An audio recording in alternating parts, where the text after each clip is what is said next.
Wala akong magawa. Tara, gala tayo.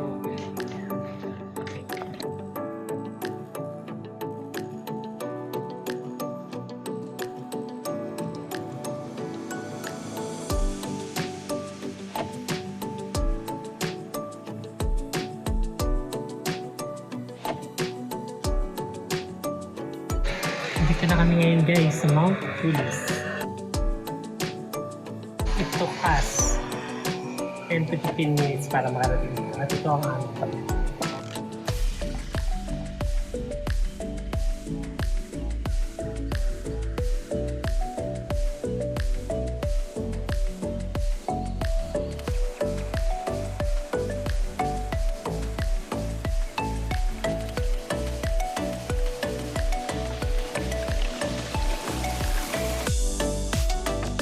What's up mga kagala? Sabi pala dito sa Mount Pulis, maganda raw dito by September. Kasi yung dinadayo talaga dito, yung Sea of Clouds. Usually, sabi, yung iba nag-stay daw dito ng mga 2:30 in the morning para lang makita yung Sea of Clouds. Tsaka yung sunrise. Kasi nandito daw yung sunrise.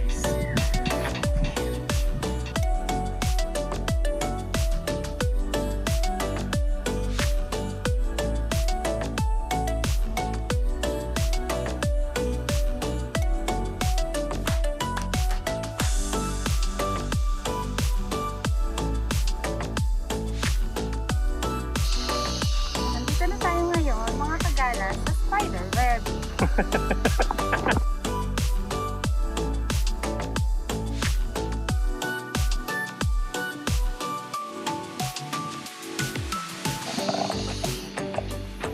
Spider web guys. Medyo luma na siya at parang hindi na maintenance kasi may mga kalakalawang.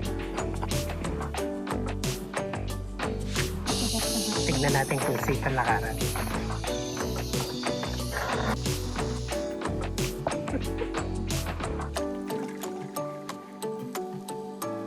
Pag ikaw lumusot, magiging sapot ka na lang. Ba't ganyan parang ang gagamba? Spider web.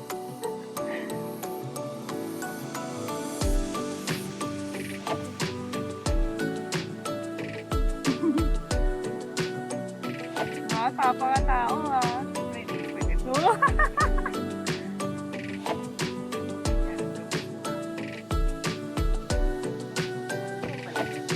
Ayan.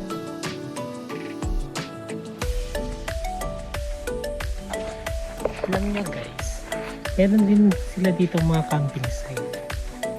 Camping tent, camping na kubo. Ayan. Meron silang pwedeng tulayan, hindi ko alam kung ginagamit pa. Pero ayan siya.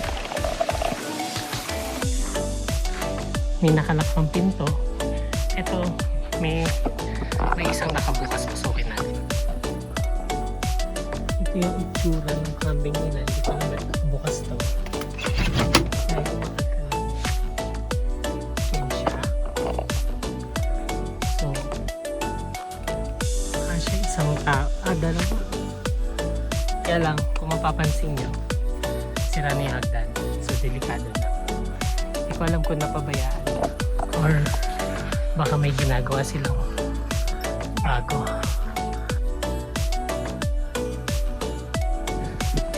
Ayan guys. Mount Pulis. Just for a quick getaway lang siya.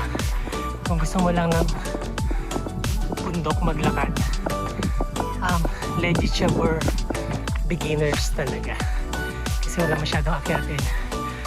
Maganda yung view. Ngayon pabalik na kami kung saan kami nanggaling. Pupunta naman kami ng Regina Rica. Tara, gala tayo.